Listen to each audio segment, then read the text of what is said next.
ನೋಡ್ಕೋಬೇಕು. ಪಶುಸಂಗೋಪನೆಯವರಿಗೆ daily touch ಅಲ್ಲಿ ಇದೆ ಅವ್ರ ಹತ್ರ, ಏನು ಒಂದು ಫೋನ್ ಮಾಡಿ ಮಾತಾಡ್ಕೊಂಡ್ರೆ ಸಮಸ್ಯೆ ಇಲ್ಲ. ನೀವು ರೆವಿನ್ಯೂ ಜೊತೆಗೆ ಎಲ್ಲಾದ್ರೂ ಮೇವಿನ ಸಮಸ್ಯೆ ಇದ್ದಾಗ ಆ ಏರಿಯಾ ವೈಸು ಸೆಕ್ರೆಟರೀಸ್ ನ ನೀವು ಹ್ಯಾಂಡಲ್ ಮಾಡ್ಕೊಂಡು ಆ ಏರಿಯಾ ವೈಸು ಎಲ್ಲೆಲ್ಲಿ ಏನೇನು ಬೆಳೀತಾ ಇದಾರೆ ಎಲ್ಲೆಲ್ಲಿ ಇದೆ ಅಂತ ನೀವು ಫೈಂಡ್ ಔಟ್ ಮಾಡಿಕೊಂಡು ಒಂದು ಎಲ್ಲಾದ್ರೂ ಸಮಸ್ಯೆ ಬಂದಾಗ ಅಲ್ಲಿಂದ ಈಗ ಪರ್ಚೇಸ್ ಒಂದು ಡೈರೆಕ್ಟ್ ರೈತರಿಗೆ ಕೊಡ್ಬೋದು, ನೋಡಪ್ಪ ಇಂಥ ಜಾಗದಲ್ಲಿ ಮೇವಿದೆ ಪರ್ಚೇಸ್ ಮಾಡ್ಕೋ ಹೋಗು ಅಂತ ಹೇಳಿ ನಾವು ಒಂದು ಡೈರೆಕ್ಟ್ ಮಾಡಿ ಅವರು ಹೋಗಿ ನೋಡ್ಕೊಳ್ತಾರೆ. ಇವಾಗ ನಿಮ್ಗೆ ಫುಲ್ ಗೋಬಿ ಎಲ್ಲ ನಿಮ್ಗೆ ಇರುತ್ತಲ್ಲ, ಅದನ್ನ ನೀವು ಸ್ವಲ್ಪ ಫೈಂಡ್ ಔಟ್ ಮಾಡ್ಕೊಂಡು ಇಟ್ಕೊಳ್ಳಿ. ಆಮೇಲೆ ನಿಮ್ಗೆ ಈ ವಾಟರ್ದು ಇದ್ರದ್ದು ನಮ್ಗೆ ಸಂಬಂಧ ಇಲ್ಲ, ನಮ್ದೇನೋ ರೆವಿನ್ಯೂ ಸಂಬಂಧಪಟ್ಟಿದ್ದು ಏನೋ ಅಂತ ತಿಳ್ಕೊಬೇಕು. ಇದ್ರಲ್ಲಿ ನೀವು ಒಂದು ಕೋರ್ಡಿನೇಷನ್ ಆಗಿದೆ. ಯಾವ್ದಾರ ಒಂದು ವಿಲೇಜ್ ಹೋದಾಗ ನೀರಿನ ಸಮಸ್ಯೆ ನಿಮ್ ಗಮನಕ್ಕೆ ಬಂದಾಗ PDO ಮಾಹಿತಿ ಕೊಡೋದು, EO ಮಾಹಿತಿ ಕೊಡೋದು, ತಹಸೀಲ್ದಾರ್ ಮಾಹಿತಿ ಕೊಡೋದು, ಇಲ್ಲ ನಮ್ಗೆ ಮಾಹಿತಿ ಕೊಡೋದು. ಇದು ನೀವು ಈ ಒಂದು 2-3 ತಿಂಗಳು ಈ 2-3 ತಿಂಗಳನ್ನ ಎಲ್ಲರೂ ಸ್ವಲ್ಪ ಕೋರ್ಡಿನೇಷನ್ ಮಾಡ್ಕೊಂಡು ನಿಮ್ಗೆ ಅದು ನಂದಲ್ಲ ಅಂತ ಇದ್ರೂ ನಿಮಗೆ ನೀವು ನಮ್ಮ ತಾಲೂಕ್ ತಾನೆ, ನಿಮ್ ಲಿಮಿಟ್ ತಾನೆ, ನಿಮ್ ಲಿಮಿಟ್ ಅಲ್ಲಿ ಇರುತ್ತಲ್ಲ, ಅದನ್ನ ನೀವು ಕೋರ್ಡಿನೇಷನ್ ಮಾಡ್ಕೊಂಡು ಆಮೇಲೆ ಮೇವು ಎಲ್ಲೆಲ್ಲಿ ಇರುತ್ತೆ ಏನೇನು ಹೆಂಗೆ ಅನ್ನೋದನ್ನ ಸ್ವಲ್ಪ ಫೈಂಡ್ ಔಟ್ ಮಾಡ್ಕೊಂಡು ಅವ್ರು ಮಾಹಿತಿ ಕೊಡಿ. ಇಂಥ ಜಾಗದಲ್ಲಿ ಇಷ್ಟು ಜೋಳ ಹಾಕಿದ್ದಾರೆ, ಇಷ್ಟು ಮೇವಿದೆ, ಇಷ್ಟು ರಾಗಿ ಹುಲ್ಲು ಇಷ್ಟಿದೆ, ಭತ್ತದ ಹುಲ್ಲು ಇಷ್ಟಿದೆ, ಹಿಂಗೆ ಮಾಡಿದ್ದಾರೆ ಅಂತ ಹೇಳಿದ್ರೆ ಅವಾಗ ಇವ್ರಿಗೂ ಒಂದು ನೋಟೆಡ್ ಕಡಿಮೆ ಬಿಡುತ್ತೆ, ರೈತರು ಪರ್ಚೇಸ್ ಮಾಡಿದ್ರೆ ಹೌದೌದು. ಅದೇ ರೈತರಿಗೆ ಇವ್ರಂಗೆ ಆ ಮಾಹಿತಿಗೆ ಎಲ್ಲರ ಹತ್ರ ಶೇರ್ ಮಾಡ್ಕೊಳ್ತಾರೆ. ಅವಾಗ ಹೇಳ್ಬೋದಲ್ಲ ಇವರು ಏನಂತ ಹೇಳ್ಬೋದು, ಇಂಥ ಜಾಗದಲ್ಲಿ ಇದೆಯಪ್ಪ ಅಲ್ಲಿ ಪರ್ಚೇಸ್ ಮಾಡ್ಕೊಳ್ಳಿ ನೀವು ಅಂತ ನೀವು ಅದ್ರ ಮಾಹಿತಿ ಕೊಡ್ಬೋದು. ರೆವಿನ್ಯೂ ಇನ್ಸ್ಪೆಕ್ಟರ್ಸು ಸೆಕ್ರೆಟರೀಸ್ನ ಸ್ವಲ್ಪ ಇದ್ರಲ್ಲಿ ಇನ್ವಾಲ್ವ್ ಮಾಡ್ಕೊಳ್ಳಿ ನೀವು, ಅವ್ರಿಗೆಲ್ಲ ಹ್ಯಾಂಡಲ್ ಮಾಡ್ಕೊಂಡು ನೋಡಪ್ಪ ಈ ಥರ ಎಲ್ಲೆಲ್ಲಿ ಎಷ್ಟೆಷ್ಟಿದೆ ಮೇವು ಅದೆಲ್ಲ ಸ್ವಲ್ಪ ನೋಡ್ಕೋಬೇಕು ನೀವು ಅಂತೇಳಿ ಇದು ಮಾಡ್ಕೊಳ್ಳಿ. ಆಮೇಲೆ ಇನ್ನೊಂದು ನೀವು ಹಳ್ಳಿಗಳ ಕಡೆ ಇರ್ತೀರ, ಓಡಾಡ್ತಾ ಇರ್ತೀರ, ಎಲ್ಲಾದ್ರೂ ಒಂದು ಈ ಹಸುಗಳಿಗೆ ಏನಾದ್ರು ಕಾಯಿಲೆಗಳು ಸಮಸ್ಯೆಗಳು ಇಂಥದ್ದೆಲ್ಲಾದ್ರೂ ಬಂದಾಗ ನೀವು ಅದನ್ನ ಇವ್ರು ಮಾಹಿತಿ ಕೊಡಿ. ಸರ್ ಇಂಥ ಊರಲ್ಲಿ ಈ ಥರ ಸಮಸ್ಯೆ ಇದೆ, ಅದನ್ನ ಸ್ವಲ್ಪ ನೋಡಿ ನೀವು ಅಂತ ಇವ್ರಿಗೆ ಹೇಳಿದ್ರೆ ಇವ್ರು ಆ ಮಾಹಿತಿ ತಗೊಂಡು ಆ ಬೇಸಿಸ್ ಮೇಲೆ ಇವರು ಟ್ರೀಟ್ಮೆಂಟ್ ಮಾಡೋದು ಏನ್ ಮಾಡೋದು ಇವ್ರು ಮಾಡ್ತಾರೆ.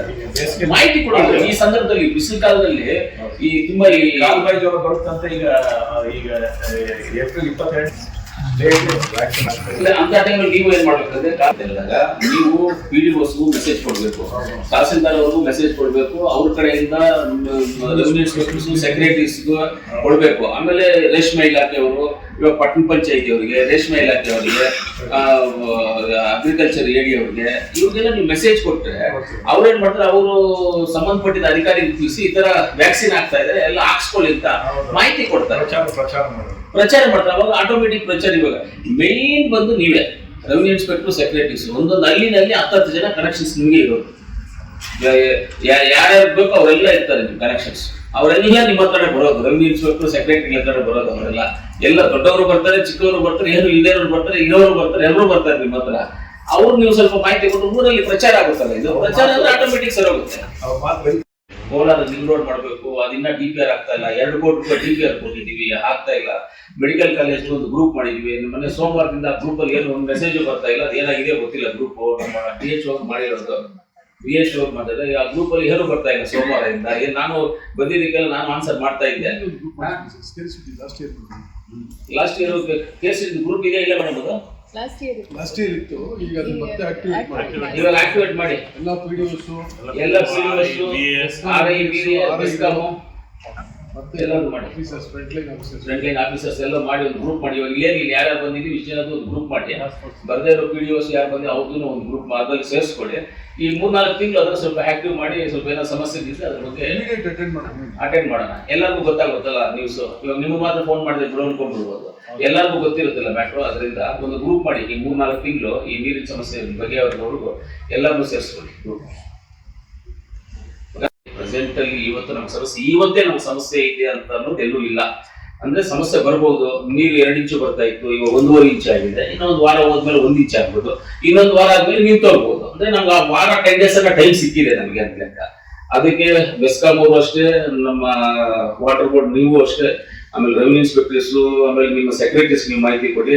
ಆಮೇಲೆ ನಮ್ಮ ವೆಟನರಿ ಡಿಪಾರ್ಟ್ಮೆಂಟ್ ಆಗ್ಬೋದು, ಪಟ್ಟಣ ಪಂಚಾಯತಿ, ನಗರಸಭೆ ಕೋಲಾರ, ಆಮೇಲೆ ನಮ್ಮ ಇಂಜಿನಿಯರ್ಸ್ ಎಲ್ಲ PHO ಅವರು.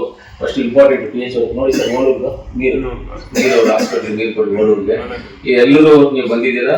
ಇದೇ ತರ ನಾವೆಲ್ಲರೂ ಮೀಟಿಂಗ್ ಮಾಡಿಕೊಂಡು ಕರೆಕ್ಟಾಗಿ ನಾವು ಕೆಲಸ ಮಾಡ್ಕೊಂಡು ಹೋದ್ರೆ ಯಾರಿಗೂ ಏನು ಸಮಸ್ಯೆ ಇರಲ್ಲ. ಆರಾಮ ಕೆಲಸ ಮಾಡ್ಕೊಂಡು ಹೋಗಿ ಏನು ಸಮಸ್ಯೆ ಇರೋದಿಲ್ಲ. ಆ ಥರ ಮಾಡಬೇಕು ಅನ್ನೋ ಒಂದು ಆಸೆ ನಮಗೂ ಇದೆ.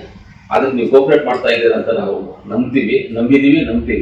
ಇವತ್ತು ನೀವೆಲ್ಲರಿಗೂ ಬೆಳಗ್ಗೆ ಬಂದಿರೋರು, KDP ಬಂದಿರೋ ನಿಮ್ಗೆಲ್ಲರಿಗೂ ಧನ್ಯವಾದ ತಿಳಿಸಿ ಈ ಸಭೆಯನ್ನ ಮುಖ್ಯ ಮಾಡ್ತೀವಿ. ಇದು ಗ್ರೂಪ್ ಮಾಡಿ ಎಲ್ಲರೂ ಗ್ರೂಪ್ ಅಲ್ಲಿ ಇದ್ದು ಫಾಲೋ ಮಾಡೋಣ.